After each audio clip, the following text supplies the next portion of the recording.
அஸ்ஸலாமு அலைக்கும் வரஹ்மத்துல்லாஹி வபரகாத்துஹு. கண்ணியத்திற்குரிய எல்லாம் வல்ல அல்லாஹு ஜல்ல ஷானஹு தஆலாவின் நல்லடியார்களே, இஸ்லாமிய கொள்கை விளக்கம் என்ற இந்த ஜும்மா தொடர் உரையில் இந்த உலகத்திற்கு பிரபஞ்சத்திற்கு ஒரு இறைவன் இருந்தாக வேண்டும் என்பதற்கான அறிவியல் சான்றுகளையும் அறிவுபூர்வமான வாதங்களையும், இறைவன் என்றால் அவனுடைய இலக்கணம் என்ன என்பது குறித்தும், இஸ்லாம் கூறக்கூடிய கடவுள் கோட்பாடு தான் சரியான கோட்பாடு என்பதை குறித்தும் நாம் இதுவரை பார்த்து வந்தோம். இறைவன் ஒருவன்தான் இருக்க வேண்டுமென்று ஏற்றுக்கொண்டிருக்கக்கூடிய முஸ்லீம்களாகிய நம்ம மக்கள் மத்தியில் இந்த இறைவனை பற்றிய தவறான புரிந்துணர்வு இருக்கிறதே, அவற்றைத்தான் நான் இனிமேல் காண இருக்கிறோம். இதுவரை பிற மத மக்கள், பொதுவான மக்கள் எப்படி கடவுளை பற்றி தப்பாக புரிந்திருக்கிறார்கள் என்பதை பார்த்து வந்தோம்.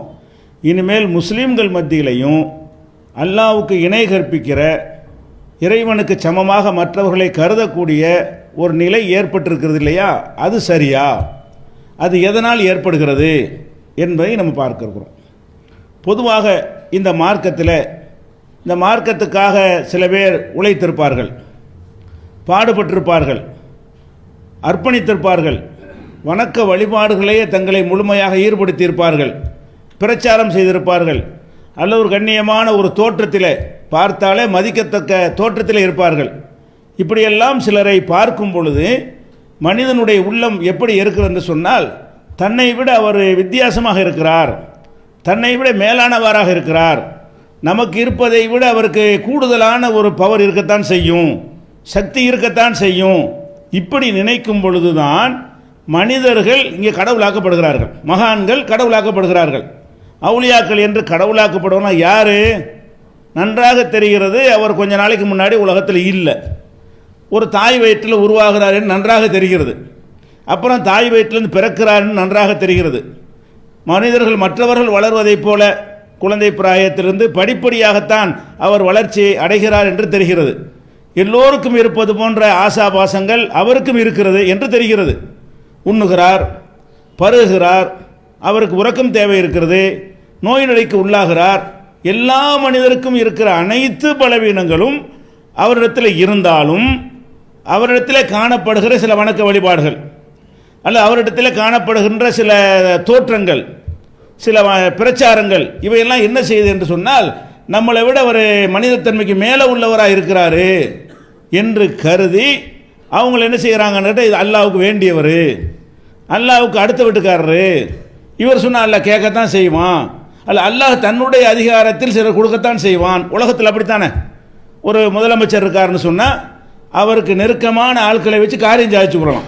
முதலமைச்சரை நேர நம்ம அணுக முடியாவிட்டால் கூட அவருக்கு நெருக்கமான ஆட்கள் இருந்தாங்கன்னா அவங்களை வைத்து நம்ம சில காரியங்களை சாதிக்கிறோம். காரணம் என்ன? அந்த முதலமைச்சர் அவர் சொன்னால் கேட்பார். யார் அந்த நெருக்கமாக காட்டிக்கொள்கிறாரோ அவர் சொல்லி கேட்கக்கூடியவராக இருக்கிறார். இதே மாதிரி என்ன செய்கிறார், அல்லாஹ்வை பற்றி நினைத்து கொண்டு நம்ம சாதாரண ஆட்கள், நம்ம என்ன வணங்கிட்டோம், நம்ம என்ன தொழுதுட்டோம், நம்மளுடைய ஈமான் என்ன ஒரு பலமாக இருக்கிறது, இவங்கெல்லாம் பயங்கரமான ஈமான் உள்ளவங்க அப்படின்னு நினைத்து கொண்டு அவர்களை மேலே கொண்டை வைத்து என்ன செய்கிறார்கள், அல்லாஹ்வுக்கு பக்கத்து வீட்டுக்காரர் மாதிரி நினைத்த பிறகு அல்லாஹ்வுக்கு செய்கிற மரியாதை அவங்களுக்கு செய்கிறாங்க, அல்லாஹ்வுக்கு செய்கிற வணக்கத்தை அவங்களுக்கும் செய்கிறார்கள். அப்போ ஃபஸ்ட்டு இதில் அடிப்படை என்ன என்று சொன்னால், நம்மளை விட ஒரு மனிதனை அல்லாஹ்விடத்தில் மேலானவன் என்று நினைக்கலாமா? உலகத்தில் நினைச்சிட்டு போகலாம்.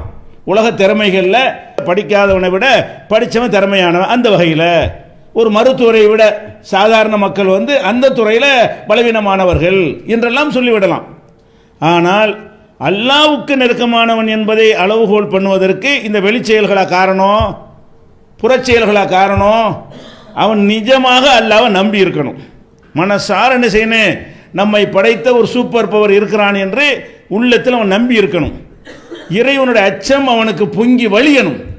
எந்த ஒரு காரியத்தை செய்ய துணிந்தாலும் அல்லாஹ் பார்க்கிறான் என்று அது அவனை தடுத்து நிறுத்தணும். இறைவனுடைய அச்சம் அப்படி அந்த மாதிரி ஒரு ஆள்கிட்ட இருக்குமையானால் அவர் அல்லாஹ்வுக்கு நெருக்கமான நேசர்னு சொல்லலாம்.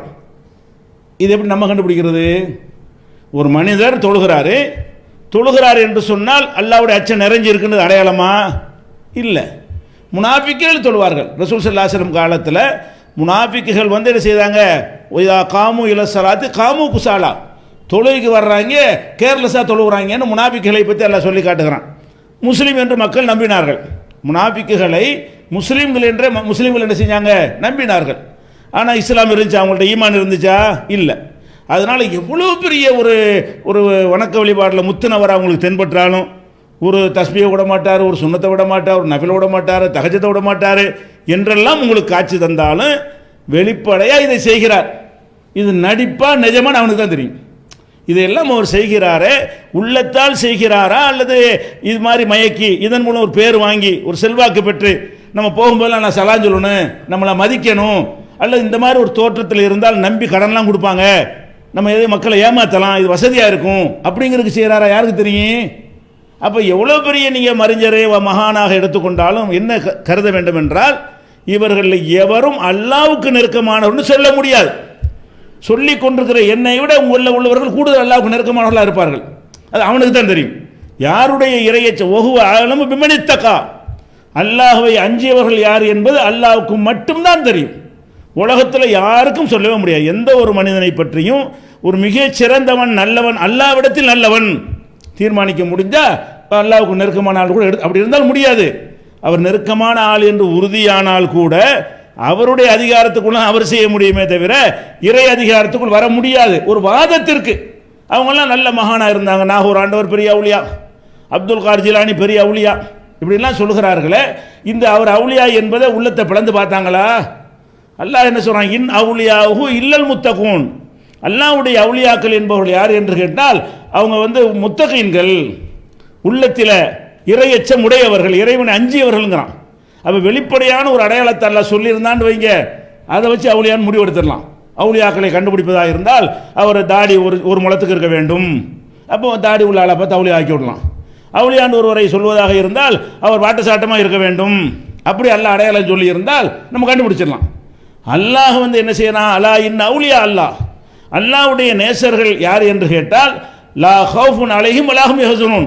அவங்க எதுக்கும் பயப்பட மாட்டாங்க, கவலைப்பட மாட்டாங்க. உலகத்தில் எவனுக்கு அஞ்ச மாட்டாங்க, எது வந்தாலும் கவலைப்பட மாட்டாங்க. அல்லாஹ்வுடைய நாட்டம். இப்படி நடக்கிறவங்க அல்லாஹ்வுடைய அவுலியாக்கள்னு சொல்லிட்டு அதுக்கு அல்லாஹ் முக்கியமான இலக்கணத்தை சொல்றான். அல்லதீன ஆமனு வ கானு யத்தகூன். அவங்க யார் என்று கேட்டால் அல்லாஹ்வை நம்பி இருப்பார்கள், இறைவனை அஞ்சக்கூடியவர்களாக இருப்பார்கள். உள்ளத்தில் ஈமானும் இருக்கும், தக்வாவும் இருக்கும், இறை அச்சமும் இருக்கும், விசுவாசமும் இருக்கும், அச்சமும் இருக்கும். இவங்க தான் அவுலியாங்கிறான் அல்லாஹ். அப்போ ஒருவர் அல்லாஹ்வுடைய நேசர் என்று முத்திர குத்துறாங்களே, அந்த அடித்தளத்தில் தான் இதெல்லாம் உண்டாகிறது. முதல்ல ஒருவரை இறை நேசர் என்று நம்ம என்ன செய்யணும்? ஜட்ஜ்மெண்ட் பண்ணி விடுகிறோம், இவர் தான் இறை நேசர். அதுக்கடுத்து என்ன செய்கிறோம்? இறைவனுடைய அந்தஸ்தை கொண்டாந்து வைக்கிறோம். அதனால் வைக்கலாமான்னு ரெண்டாவது பார்ப்போம். ஃபஸ்ட்டு யாரையும் நீங்கள் இறை நேசர் நம்ப முடியுமா? முடியாது. பெரிய ஒரு ஜமாத்துறை ஒரு லீடராக இருந்தால் இறைநேசரா? இல்லை. அல்லது பெரிய பேச்சாளராக இருந்தால் இறைநேசரா? கிடையாது. வணக்க வழிபாடு அதிகம் செஞ்சால் இறைநேசரா? கிடையாது. வெளியில் ஒரு நல்ல இறைவன் சொன்ன காரியத்தை வெளிப்படையாக செய்கிறார் அப்படின்னு எடுத்துக்கொள்ளணுமே தவிர நம்ம உலகத்து விஷயத்தோட நம்ம என்ன செய்கிறோம்? எவ்வளோ பேர் நல்லவர் நினைக்கிறோம், பொண்ணு கொடுக்குறோம், பின்னாடி பார்த்தா அவன் வழிகேடன் தெரிஞ்சு விவாகரத்துக்கு கொடுக்குறோம். ஏன்? கணிக்க தெரியல. ஒரு பொண்ணை கொடுக்கும் பொழுது கூட இவன் எந்த அளவுக்கு தகுதி உள்ளவன்னு தீர்மானிக்கிறது தப்பு செய்கிறோமே, அல்லாஹ்வுடைய நேசம் உள்ளது இப்படி தீர்மானிக்கிறது. இன்னும் சொல்ல போனால் நீங்கள் கணவன் மனைவி இருக்கிறாங்க, கணவன் மனைவி நேசிப்பாள், மனைவி கணவனை நேசிப்பாள் அப்படின்னு சொன்னாலும் அது 100% உண்மைன்னு சொல்ல முடியுமா? முடியாது. சாப்பாடு கொண்டு வந்தால் நேசிக்கிறான்னு எடுத்துக்கிறது, காப்பி கொண்டு வந்தால் நேசிக்கிறான்னு எடுத்துக்கிறது, இவர் கேட்டதெல்லாம் வாங்கி கொடுத்தா இது அளவுகோல். உள்ளத்தில் எத்தனையோ கெட்ட எண்ணங்களை வைத்து கொண்டு நடிக்கலாம். ஒரு கணவன் மனைவியை நேசிக்கிறான் என்பதை அந்த மனைவியால் கண்டுபிடிக்க முடியாது. வெளிப்படையான செயல்களை வைத்து என்ன செய்கிறா? அப்படி நம்புகிறாள். வெளிப்படையான செயலை வைத்து இவனும் நம்புகிறான். அப்போ அவங்க ரெண்டு பேரும் நிஜமாகத்தான் நேசிக்கிறார்கள் என்று கண்டுபிடிக்க முடியுமான்னா முடியாது. ஏன்? நேசம் கல்பு சம்பந்தப்பட்டது. என்னைய ஒருத்தர் நேசிக்கிறான் என்று எனக்கு கண்டுபிடிக்க முடியலை, உங்களை ஒருத்தர் நேசிக்கிறானா என்று உங்களுக்கு கண்டுபிடிக்க முடியலை. அப்போ அல்லாஹ்வை நேசிக்கிறான் கண்டுபிடிப்பீங்க? அல்லாஹ்வை இவர் நேசிக்கிறார் என்பதை அல்லாஹ்வுக்கு மட்டும்தான் தெரியும். அவன் நடிச்சான்னா அவனுக்கும் தெரியும். நம்ம அல்லாஹ்வை நேசிக்கலை சம்பந்தப்பட்ட அவனுக்கு தெரியும், படைச்ச ரப்புக்கு தெரியும், அவனுடைய கட்டின பொண்டாடிக்கும் தெரியாது, பெற்ற தாய்க்கும் தெரியாது, தாப்பனுக்கும் தெரியாது. இவன் நிஜமா அல்லாஹ்வை நேசிக்கிறானா இல்லையா, நிஜமா அல்லாஹ்வை நம்புறானா இல்லையா கண்டுபிடிக்க முடியாது. அப்போ ஃபஸ்ட்டு அடிப்படை என்ன விளங்கிக் கொள்ள வேண்டும் என்றால், ஒருவரை நல்லவர் அப்படின்னு முடிவு செய்வதாக இருந்தால் அதுதான் அடிப்படை கோளாறு. இப்போ நபிகள் நாயகம் ஸல்லல்லாஹு அலைஹி வஸல்லம் சொல்கிறாங்க, மறுமை நாளில் 3 வகையான சாரார்களை நிறுத்தி அல்லாஹ் விசாரிப்பான். 3 சாரார், 3 நபர் இல்லை, 3 சாரார். ஒரு சாரார் யாருன்னு கேட்டால் செல்வந்தர்கள். செல்வந்தர்கள்னா கெட்ட செல்வந்தர்கள் இல்லை, நிறைய அல்லாஹ் செல்வத்தை கொடுத்து நல்ல காரியம்லாம் செஞ்சிருப்பார் அந்த செல்வந்தர். அவர் கஞ்சனாகவோ கெட்ட வழியில் செலவு பண்ணால் அதுக்கு தனியாக போயிடுவார். அல்லாஹ் என்ன செய்வான்னா நல்லவங்கள்ட்ட அறியப்பட்ட செல்வந்தரை கூப்பிடுவான். கூப்பிட்டோம் நம்மளாம் நினைப்போம், வள்ளல் வந்துட்டார், பள்ளியாசல் ரூபா கொடுத்தாரு, மார்சா கொடுத்தாரு, கல்விக்கு உதவி செஞ்சார், நமக்கு சட்டம் வாங்கி தந்தார் அப்படின்லாம் நம்ம நினச்சிக்கிட்டு அவரை பார்த்தோன்னே வாழும்போது அதெல்லாம் செஞ்சிருப்பார். செல்வந்தராக இருக்கிற காரணத்தினால வாழும் பொழுது நல்ல நல்ல காரியங்களாம் செய்யுது, இறையில் கொடை வள்ளல் என்றெல்லாம் நினைஞ்சிருப்பார், பட்டங்கள்லாம் வாங்கியிருப்பார். அப்போ அதை வச்சு மக்கள் என்ன நினச்சிருப்பாங்க, இவரெல்லாம் கன்ஃபார்முங்க, இவரெல்லாம் சுருக்கம் இப்படி அள்ளி அள்ளி கொடுக்குறாரு, 1க்கு 10 கொடுக்குறாங்க, நல்லா 100 கொடுக்குறாங்கிறான், 700 கொடுக்குறாங்கிறான், இவர் கொடுத்ததெல்லாம் போட்டால் எங்கே போயிடுவார் இவர். இவர் கொடுத்ததெல்லாம், இவர் கொடுத்த தான தர்மத்திற்கு அல்லாஹ் கொடுப்பதாக இருந்தால் அல்லாஹ் இல்லையின் பெரிய சொர்க்கத்தில் கொண்டு அல்லாஹ் வச்சிருவான் அப்படின்னு மக்கள் என்ன செய்கிறாங்க, அவரை பற்றி நினச்சிருப்பாங்களா. அல்லாஹ் கூப்பிடுவான், நீ எனக்கு என்ன செஞ்ச, உனக்கு செல்வத்தை கொடுத்துருந்தேனே, நிறைய ஏராளமான பாக்கியங்களை தந்திருந்தேனே, நீ என்ன செய்தாய் அப்படின்னு சொல்லுவான். அப்போ அவன் என்ன சொல்லுவான், இதையெல்லாம் சொல்லுவான், என்னென்ன காரியங்கள்லாம் செஞ்சேன், நான் எனக்கென்று வைத்து கொள்ளாமல் அதிகமான தான தர்மங்கள்லாம் செஞ்சுருக்கிறேன், எந்த நல்ல காரியம் இருந்தாலும் அதில் என் பங்கு இல்லாமல் இருக்காது, என்னுடைய ஷேர் கண்டிப்பாக இருக்கும், அப்படி நான் கொடுத்தவன் என்று அவன் சொல்லுவான். அல்லாஹ்வுக்கு தெரியும், அம்பலப்படுத்துறதும் சரி, தூக்கி விசாரித்து ஒரே தள்ளி விட்டுறலாம். எதுக்கு இதை கேட்குறான், நீங்கள் எல்லாம் மனுஷனை எடை போடலான்னு புரிய வைக்கிறதுக்காக வேண்டி நீங்கள் ஒரு கணக்கு போட்டீங்கல்ல, இப்போ பாருங்கள் அல்லாஹ் கேட்பான், இதெல்லாம் நீ செஞ்ச, எதுக்கு செஞ்ச, உன்னை யுகால அன்னக ஜவாதுன், நீ ஒரு வள்ளல் என்று சொல்ல வேண்டும். மக்கள் என்ன செய்யணும், நம்மளை பார்த்தா கொடை வள்ளல் போகிறாரு, இதுக்கு தனப்பை செஞ்ச, இது அல்லாஹ் ஒருத்தன் இருக்கிறான், இதை கொடுக்க சொல்கிறான், கொடுத்தா 1க்கு 10 தருவான், அதுக்காக செஞ்ச. நாம் செய்கிற தான தர்மங்களுக்கு இறைவன் நன்மையை தருவான் என்று நாடி நீ செஞ்சியா, நீ பெருமைக்காக செஞ்சியா, வள்ளல் என்ற பெயர் வாங்குவதற்கு நீ செய்தாய், கதப்த பொய் சொல்லுகிறாய், இழுத்து செல்லுங்கள் நரகத்துக்குன்றான்ல. இதில் என்ன கவனிக்க வேண்டிய விஷயம் என்ன, நம்மெல்லாம் என்ன கணிச்சு இருந்திருப்போம், அவரை நம்ம காலத்தை அப்படி ஒரு இருந்தால் என்ன கணிச்சிருப்போம். ஒரு ஆள் இருக்கார் நம்ம காலத்தில், அவர் மாதிரி ஒரு வள்ளலே இல்லைன்னு இருக்கிறாரு, அவரை பற்றி நம்ம முடிவு என்னவா இருக்கு, நல்ல மனிதர், கண்டிப்பாக இவர் வெற்றி அடைவார், முடியலை. அப்போ மனிதர்கள் கணிப்பு வேற, அல்லாஹ் கணிப்பு விளங்கி போச்சா. அதுக்கப்புறம் அல்லாஹ் என்ன செய்வான்னு கேட்டால், உயிரை தியாகம் செஞ்சால கூப்பிடுவான். மனிதர்கள் செய்கிற தியாகத்தில் பெரிய தியாகம் உயிர் தியாகம், காசை கொடுத்துடலாம், உயிரை கொடுக்க முடியுமா. அப்போ மனிதர்கள் செய்கிற தியாகத்தில் பெரிய தியாகம் உயிர், அடுத்த நிமிஷம் முடிஞ்சு வச்சு எல்லாமே. எத்தனை வாழ வேண்டிய பருவங்கள்லாம் இருக்குது, என்பங்கள்லாம் இருக்குது, எல்லா சொகுசங்கள்லாம் இருக்கிறது, இதில் எல்லாத்தையும் தியாகம் பண்ணிவிட்டு அவன் சாவுறது ரெடி ஆகிறான். எதுக்காக வேண்டி, ஒரு நல்ல பணியில் ஈடுபட்டு அல்லாஹ்வுக்காக போர் செய்கிறன்னு ஒரு போர்க்களத்தில் போய் அவ்வளோ ஒரு அடக்குமுறைக்கு எதிராக நின்று ஏதோ ஒரு வகையில் உயிரை பலி கொடுத்துட்றான் நல்ல காரியத்துக்காக. ரவுடித்தனம் செஞ்சு கொல்லப்படலை, மக்கள்லாம் பார்க்குறாங்க, அவர்லாம் ஷஹீது, அவர் உயிரையே தியாகம் செஞ்சவர், அல்லாஹ்வுக்காக வேண்டி மக்கள் நல்லா இருக்கணும், தீன் நல்லா இருக்கணும், மார்க்கத்தை மேலோங்க செய்யணும் என்பதற்காக களத்தில் இறங்கி என் உயிர் போனாலும் பரவாயில்லை என்று செயல்பட்டார் என்று மக்கள்லாம் நினைக்குவாங்க. அவர் வாழும்போது நினச்சிருப்பாங்க. அவர் இறந்து போனோடனே ஷஹீத் பட்டம் கொடுத்துருவாங்க, ஷஹீத் அவர் ஷஹீது, அதுவும் தர்கா கட்டுறாங்க. இப்படி யாராவது செத்தானா அவரை ஷஹீதாக்கி தர்காவும் கட்டி விட்டுறாங்க. அப்போ அல்லாஹ் மறுமையில் கூப்பிட்டு வாங்க ஷஹீதுன்னு கூப்பிடுவோம். நீங்கள் உங்களுக்கு உடல் ஆரோக்கியம் தந்ததானே, திரகாத்திரமான உடம்பை தந்திருந்தானே, நீ எனக்கு என்ன செய்தாய், உன் பாதையில் போரிட்டு உயிரை அர்ப்பணித்து விட்டானே அப்படிம்பார். அல்லாஹ் என்ன செய்வான், கதப்த போய் சொல்கிறேன், நீ உயிரை கொடுத்த நிஜம், எதுக்கு செஞ்சா, அன்னக்க ஜரி உன் வீரன் வீரன் எல்லாரும் போராடணும். போகும்போது என்ன செய்கிறது, நம்ம செத்தாலும் நம்ம பேர் நிற்கணும். நம்ம செத்த பிறகு கூட நம்மளை பற்றி யாரும் பேசினா இவர் ஒரு தியாகி வீரர் அப்படி சொல்லப்பட வேண்டும் என்பது நான் இப்போ செஞ்ச. அது எனக்கு தெரியுமே, உலகத்துக்கு தான் அவனுடைய வீரம் தெரியும், எனக்கு உள்ளம் தெரியும். அப்போ நீ இந்த தியாகத்தை செஞ்சு எதுக்காக செஞ்சாய், பேர் வாங்குறதுக்காக, புகழ் வாங்குறதுக்காக செய்தாய். அப்படி பேர் தந்தாச்சு, உலகத்தில் உன்னை வீரன் சொல்லிட்டாங்க எல்லாரும். நீ இறந்த பிறகு நிறைய பேர் உனக்கு நினைஞ்சிட்டாங்க, தியாகிப்பட்டவன் கொடுத்துட்டாங்க.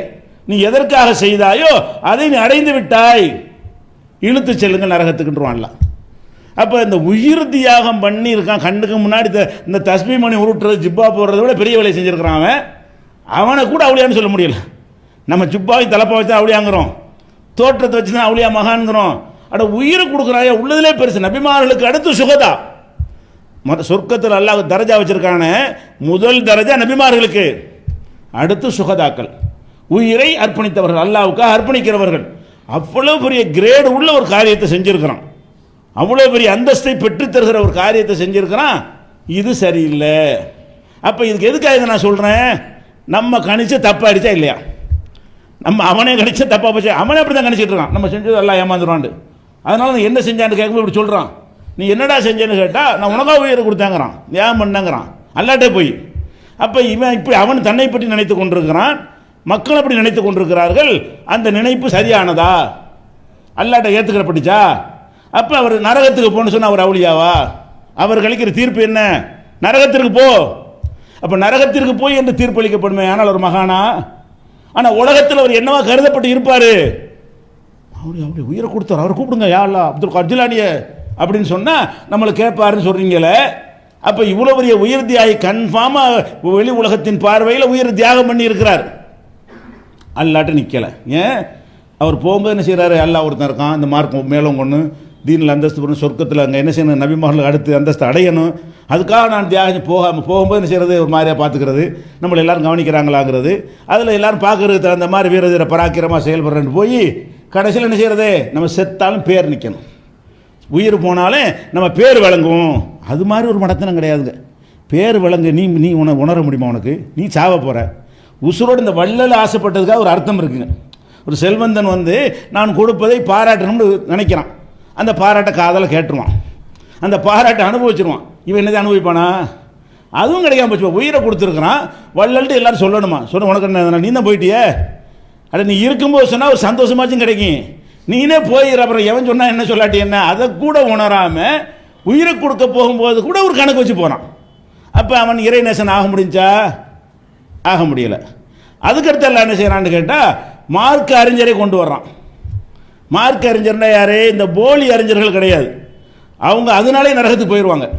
போலியான அறிஞர்களாக இருந்தால் அவங்களுடைய போலித்தனத்தினாலையும் பொய்யான மார்க்கத்தினாலையும் மக்களை வழிகெடுத்ததுனாலையும் சரியான மார்க்கத்தை சொல்லாததுனாலையும் அவங்க அந்த செயலுக்காக நரகத்துக்கு போயிடுவாங்க. இப்போ கூப்பிட்ற ஆலிம் யாருன்னு கேட்டால் ஒரிஜினல் ஆலிம் அப்படி நம்ம நினைக்கிறார்கள. இப்போ கூப்பிட்ற ஆள் யார்? கரெக்டாக குர்ஆன் பேசினவர், கரெக்டாக ஹதீஸை சொன்னவர், கரெக்டாக மார்க்கத்தை மக்களுக்கு உள்ளது உள்ளபடி சொன்னார், கூட்டாமல் உரைக்காமல் சொன்னார், அப்படின்லாம் அர்ப்பணித்தார். அது மாதிரியான ஒரு ஆளாக இருப்பாங்கல்ல, அப்படியான ஆளுக்குள்ள கூட நிப்பாட்டுவான். நம்மளாம் நினச்சிருப்போம் பெரிய பெரிய தரஜா கிடைக்க போகுது. ஏன் கிடைக்குமா இல்லையா? ஒரு மனிதருடைய பேச்சினால் 4 பேர் இப்போ நேர்வழி பெற்றால் அவங்க நன்மை அவர் கிடைச்சி போயிருதில்ல. இப்போ நான் உங்களுக்கு சொல்கிறேன், ஒரு செய்தியை சொல்கிறேன், அதை கேட்டு நீங்கள் செயல்பட்டீங்கன்னா எனக்குள்ள நன்மையும் கிடைச்சனே, உங்கள் நன்மையிலேருந்து எனக்கு ஒரு பங்கு கிடைச்சிடும். உங்களுக்கு குறையாது, உங்களுக்கு குறைக்காமலேயே அப்படி எனக்கு ஒரு பங்கை தந்துடுவான். என் மூலமாக ஒரு 10 பேர் நேர்வழி பெற்றார்களே, ஆனால் எனக்கு 11 பேருடைய அமல் எனக்கு கிடைச்சி போயிடும். நான் செஞ்சது ஒன்று, அந்த 10 பேர் என்னால் தான் நேர்வழிக்கு வந்தாங்க. ஒருத்தர் சிற்கில் இருக்கிறாரு, அவர் செஞ்ச எல்லா அமலும் நாசமாகி போயிடும். இப்போ நம்ம அவர் தௌஹீதை சொல்லி கொடுத்தோம், இப்போ அமல்கள் நாசமாகாது. அவருடைய அமல்கள்லாம் நாசமாகாமல் காப்பாற்றுவதற்கு இந்த தௌஹீது கொள்கை காரணமாக இருந்துச்சு. அப்போ எல்லா அமலும் அவருக்கு கூலி கிடைக்கும் பொழுதெல்லாம் நமக்கு ஒரு சேர் கிடைக்கும். யாருக்கு? பிரச்சாரம், நீங்கள் பிரச்சாரம் செய்தால் உங்களுக்கு ஒரு பங்கு கிடைக்கும். அவ்வளோ பெரிய வேலையாக செஞ்சுருக்கிறார். லட்சக்கணக்கான மக்களுக்கு சொன்னார்னு வைங்க, இவருடைய தரஜா எங்கே இருக்குன்னு பாருங்க மறுமையில். லட்சக்கணக்கான மக்களுக்கு சொல்லி லட்சக்கணக்கான மக்கள் நேர்வழி பெற்று திருந்தி கெட்ட செயலை விட்டு குடித்தவன் குடிக்காமல் போயிட்டான், திருடவன் திருடாமல் போயிட்டான், வட்டி வாங்கணும் வட்டி வாங்காமல் போயிட்டான், கபருக்கு போகாமல் போயிட்டான். இப்படி பலவிதமான முன்னேற்றங்கள் வந்து மனித சமுதாயத்தில் அவரை கொண்டு ஏற்பட்டிருக்கிறது. அதில் எல்லாம் இவருக்கு பங்கு நிச்சயமாக உண்டு, கிடைக்கணும். அதற்கான கூலி அல்லா இடத்துல கண்டிப்பாக கிடைக்கணும். கூப்பிடுவான் அல்ல, என்னடா உனக்கு அறிவை தந்தனே, மார்க்க ஞானத்தை கொடுத்தனே, நீ என்ன செய்தாய்?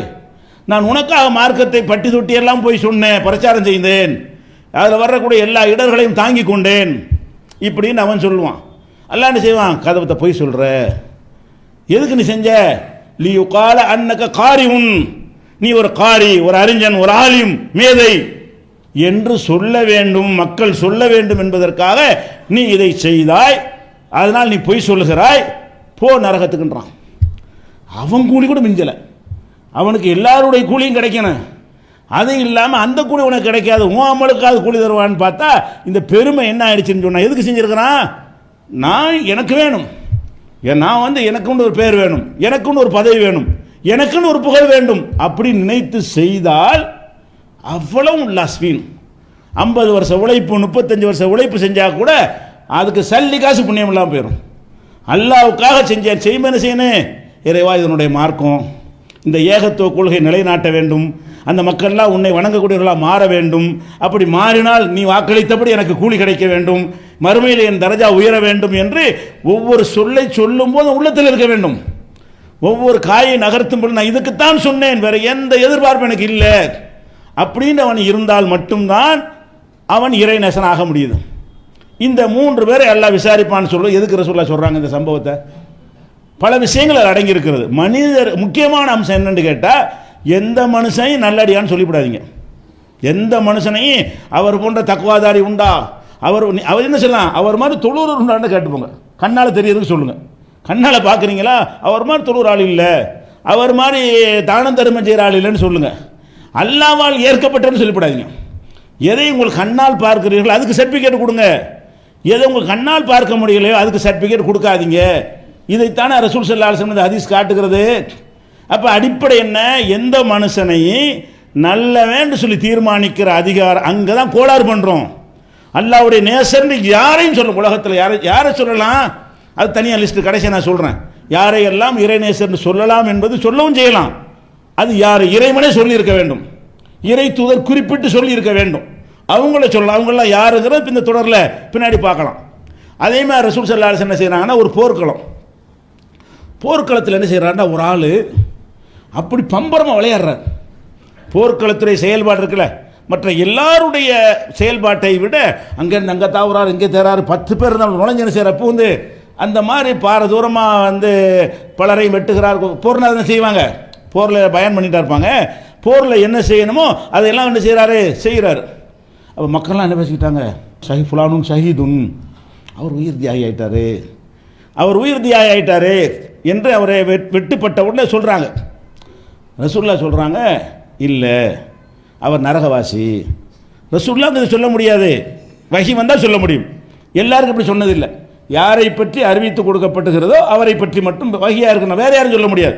இறை தூதராக இருந்தார்களே ஆனால் சொல்லி கொடுத்தா செய்வாங்க. என்னென்னு கேட்டால், இவருக்கு வெட்டு காயமெல்லாம் ஏற்பட்டு இவர் கன்ஃபார்ம் ஷஹீதுன்னு ஆன பிறகு இவர் என்ன செய்கிறாருன்னா, வெட்டு காயம் பட்ட உடனே வேதனை ராத்திரிலாம் தாங்க முடியலை, செத்து போயிடுவான்னு தெரியுது. வேதனை தாங்க முடியாமல் ஈட்டி வச்சு குத்தி தற்கொலை செஞ்சு செத்துடுறார். அந்த வேதனையிலே செத்துருந்தாரே ஆனால் அவர் ஷஹீதாக இருப்பார். தற்கொலை பண்ணி செத்துடுறார். எதனால்? இந்த தற்கொலைக்கு அது ஒரு காரணம் தானே. பெரும்பாலும் தற்கொலை செய்கிறவங்க யாருன்னு கேட்டால், தாங்க முடியாத வலியை உணர்வதும் தற்கொலைக்கு ஒரு காரணமாக இருக்கிறது. எப்போ பார்த்தாலும் விட்டாத வலி, எதுக்கும் கேட்க மாட்டேங்குன்னு வைங்களேன், செத்துருமே நினைப்பான் ஒரு மனுஷன். அந்த மாதிரியான அடிப்படையில் அவருடைய எல்லை மீறிய வலி வேதனை அவரை தாங்க முடியாமல் என்ன செஞ்சிட்டாரு, இதுக்கு மேலே எனக்கு தாங்க ஏழுன்னு அவர் என்ன செய்கிறாரு, தற்கொலை பண்ணுறாரு. அப்போ அது போய் பார்க்குறாங்க, தற்கொலை பண்ண இதுதான் சொல்கிறாங்க ரசூலுல்லாஹ். அப்போ எல்லாருடைய பார்வையில் என்ன, அவர் ஷஹீதா உயிர் தியாகம் பண்ணிட்டார், நல்ல மனுஷன் நினச்சிக்கிட்டு இருக்கிறாங்க. ஆள் அவுட்டு, இப்போ அல்லாட்ட அவனும் இல்லை, நரகவாசி ஆகிட்டார். அவர் தற்கொலை செஞ்சு சாவார்னு நினைப்பாங்களே யாராவது. இதுக்கு போனவர் தற்கொலை செய்வாராம். எதுக்கு போனார் அவர்? அல்லாவுக்காகன்னு போயிருந்தாரே. ஆனால் தற்கொலை செய்கிறவர் என்ன வருமா? அப்போ வேறு ஏதோ ஒன்று நினச்சிருக்காரு. அதனால் இல்லாட்டி அல்லாவுடைய பயத்துக்கு உயிரை கொடுக்க போனால் அதையும் தாங்கிக்கிற வேண்டியதானே. அப்போ அந்த ரிமார்க் அதில் வந்துருச்சு. இன்னொருத்தர் என்ன செய்கிறாங்கன்னா, கொல்லப்பட்டுறாரு. அதை ரசூலுல்லாஹ் என்ன செய்கிறாங்கன்னு கேட்டால், அவர் நரகவாசின்றாங்க. நரகவாசியா? நல்லத்தானே இருந்தார், போர் செஞ்சார், கொல்லப்பட்டிருக்கார். போர்க்களத்தில் வச்சு சொல்கிறாங்க நரகவாசின்னு. என்னன்னு பார்த்தா, அவருடைய போர்க்களத்தில் கனிமத்து எதிரிகள்லாம் விட்டு போவாங்கள்ல, அந்த பொருள்களை என்ன செய்யணும்னா, இஸ்லாமிய சட்ட பிரகாரம், அல்லாவுடைய சட்ட பிரகாரம் போர்க்களத்தில் நம்ம எதிர்க்கிற பொருள்கள் எல்லாம் அரசாங்கத்தில் ரசூலுல்லாஹ்ட்ட ஒப்படைச்சி அவங்க என்ன செய்வாங்கன்னா பிரித்து கொடுப்பாங்க. ரசூலுல்லாஹ்ட்ட என்ன செய்ய பங்கு வச்சு கொடுப்பாங்க, யார் யாருக்கு என்னங்கிறது. அது எதிரிகளுடைய பொருளை தெருவில் போட்டு போக முடியும், அதை எடுத்துக்கொள்வது. இவர் என்ன செஞ்சிருக்காருன்னு கேட்டால், உயிரை கொடுக்க போயிருக்காரு, அங்கனக்குள்ளே ஒரு பொருளை நினச்சி ஒளிச்சு வச்சுக்கிட்டார். போர்க்களத்தில் ஒரு பொருள் ரசூலுல்லாஹ்ட்ட கொடுக்காம ஒளித்து வைத்து கொண்டார், மறைத்து வைத்து கொண்டார். அதுக்கப்புறம் அவர் இறந்து போன தேடி பார்த்தா அவருடைய பொதியில் கனிமத்து பொருள்னு இருக்காது. அதாவது போரில் ஜெயிச்சிட்டோம்னு சொன்னால், கொல்லப்படாமல் போனால் இந்த பொருளை வீட்டில் யூஸ் பண்ணிக்கலாம், அதன் அர்த்தம்.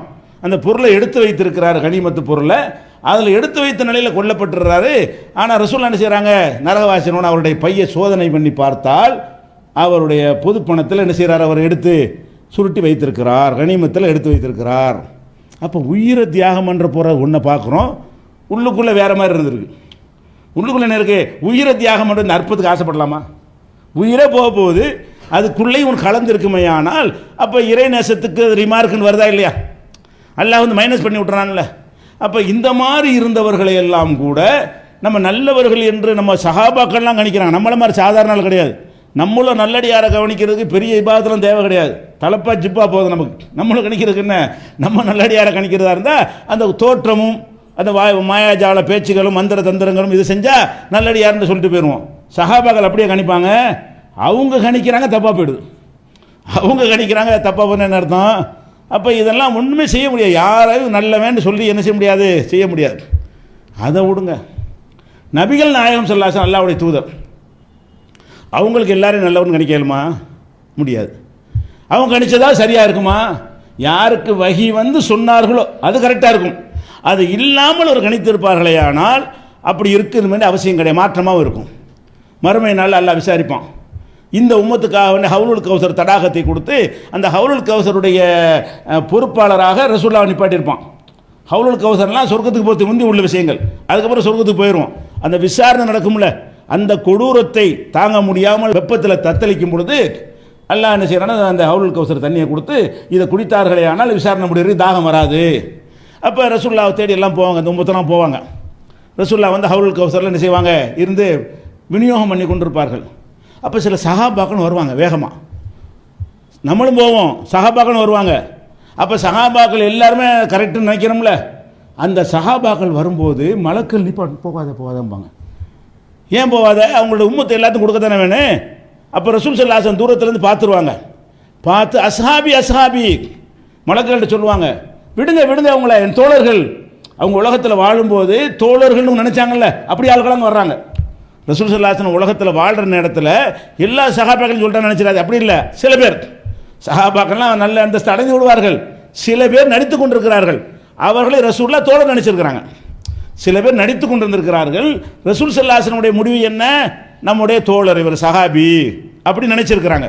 அப்போ அஸ்ஹாபி அஸ்ஹாபி என் தோழர்கள் அவங்க சத்தம் போடுறாங்க, மலக்குகளை விட சொல்கிறாங்க, தடுக்காதீங்க அவங்கள. அப்போ என்ன சொல்லப்படும், யுகால் யா முஹம்மத், முகம்மதே லா தத்ரி மா அதசு பாதக், உனக்கு பிறகு இவங்க என்ன செஞ்சான்னு உனக்கு தெரியாது, நீ சஹாபிங்கிறியா?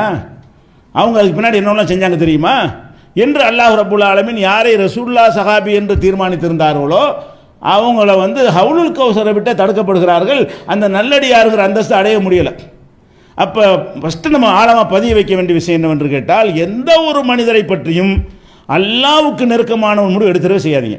யாரை பற்றியும் அவற்றை எவ்வளோ பெரிய அதிசயங்கள் அற்புதங்கள் என்னத்தை நீ கண்டாலும் சரி, எவ்வளோ பெரிய வணக்க வழிபாடை கண்டாலும் சரி, அவற்றை என்ன செய்யணும், வெளிப்படையாக சொல்கிற மெசேஜ் சரியாக இருக்குது. குர்ஆனை சொல்கிறார், அது அவ்வளவுதான் வைத்துக் கொள்ளணுமே தவிர அதுக்கு மேலான அந்தஸ்தை எங்கே கொடுக்குறோமோ அங்கே தான் என்ன செய்கிறது, இறைவனுக்கு இணை ஏற்படுகிறது, தோங்குகிறது. அதான் பேசிக் ஆரம்பமாகிறது. இது குறித்து இன்னும் ஏராளமான 1-2 ஆதாரம் பத்தாது இருக்கணும். ஏன்னா அவ்வளோ ஆழமாக பதிஞ்சிருக்கு, நிறைய மருந்து கொடுக்கணும். இது பற்றி ஏராளமான சான்றுகள் இருக்கின்றன. இன்ஷா அல்லாஹ் அவற்றை அடுத்தடுத்த வரம் பார்ப்போம்.